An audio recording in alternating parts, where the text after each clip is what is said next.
Bienvenue. Aujourd'hui, on plonge dans la vie d'une des figures les plus énigmatiques du XVIIIe siècle. Hmm.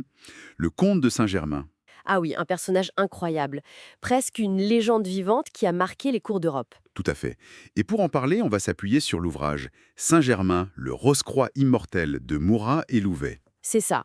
L'idée, c'est un peu de démêler le vrai du faux, ou du moins ce qui est rapporté comme fait et ce qui relève plus de la légende. Surtout autour de sa présence à la cour de Louis XV. D'accord. Alors, commençons par ses talents. Il semble que tout le monde était ébloui. Musicien, par exemple. Exceptionnel apparemment, violon, clavecin, il aurait même impressionné Rameau, ce qui n'est pas rien. Hmm. Et la chimie, on en parle beaucoup. Ah oui, ça c'est un point clé. Et les sources insistent là-dessus. Il créait des teintures uniques. Euh, il prétendait pouvoir améliorer les pierres précieuses. C'est la fameuse histoire du diamant de Louis XV. Exactement. Qu'il aurait nettoyé ou parfait.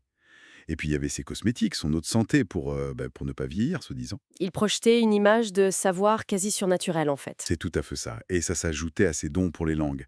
Polyglotte incroyable, maîtrisant les langues européennes et on dit même le sanskrit, l'arabe. Peintre aussi, avec une technique spéciale pour les bijoux dans ses tableaux.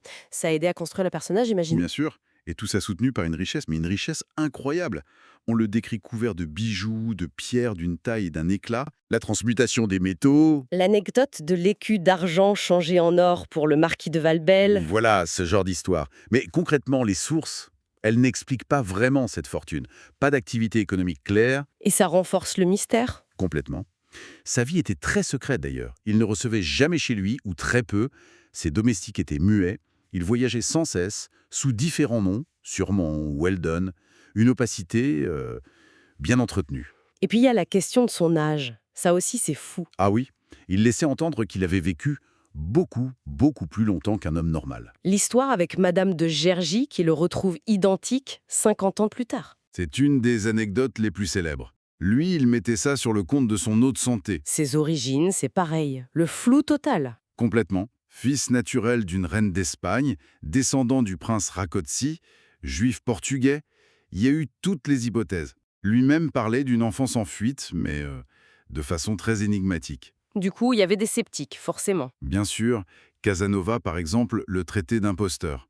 Mame de Genlise, elle, doutait de ses talents de peintre. Bon, il ne faisait pas l'unanimité. Pourtant, malgré ça, il avait une influence réelle.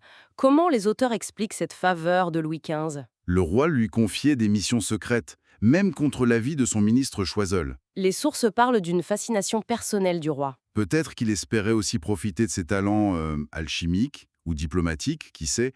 Il était aussi très lié à Madame de Pompadour. Et les sociétés secrètes? On le lit souvent au Rose-Croix, à la franc-maçonnerie. Oui, on le présente comme une figure importante, un initié. Il aurait même réformé des loges maçonniques, créé des loges féminines, un personnage influent dans ces milieux-là aussi. On parle aussi de collaboration avec Mesmer sur le magnétisme animal. Tout à fait. Un réseau très étendu. Jusqu'en Russie, où les frères Orlov, après leur coup d'État, lui montraient un respect marqué. C'est assez étonnant. Et tout ça est parsemé d'histoires incroyables. Des récits qu'il faisait lui-même ou qu'on racontait sur lui. Ah oui, des histoires rocambolesques, une fiancée fantôme, une tentative d'empoisonnement déjouée grâce à un antidote secret, la résolution d'une disparition mystérieuse. Ça nourrissait la légende, hein, évidemment. Une légende que certains ont voulu abattre, Choiseul notamment. Oui, Choiseul a tout fait pour le discréditer. Il a même payé un imitateur, un certain Gower, pour raconter des histoires absurdes en se faisant passer pour Saint-Germain. Genre qu'il avait connu Jésus-Christ, Ponce Pilate. Le but était de le ridiculiser. Clairement. D'ailleurs, cette hostilité a forcé Saint-Germain à fuir la haie en catastrophe pour éviter d'être arrêté sur ordre de Choiseul. Même si les Hollandais l'ont un peu aidé à filer apparemment. Sa vie, c'était ça, des éclats de génie et des fuites. Et même sa mort, elle n'est pas si claire. Ben non.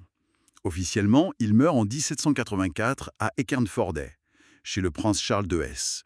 On dit qu'il était malade, perclus de rhumatisme. C'est la version, disons, officielle. Mais Mais il y a des témoignages d'apparition. Après sa mort, la comtesse d'Adhémar, dans ses mémoires, des mémoires parfois contestées, affirme l'avoir revu bien après. Il l'aurait même averti de la révolution pour Marie-Antoinette. et ce n'est pas le seul témoignage. Non, d'autres disent l'avoir croisé à Venise en 1788 ou à Vienne vers 1790. Ça laisse la porte ouverte à toutes les spéculations. Alors, si on essaie de synthétiser ce que disent Moura et Louvet, qui était-il finalement? Un génie? Un charlatan? Un agent secret? Un initié? Ce qui ressort de leur livre, c'est surtout quelqu'un qui échappe aux définitions simples.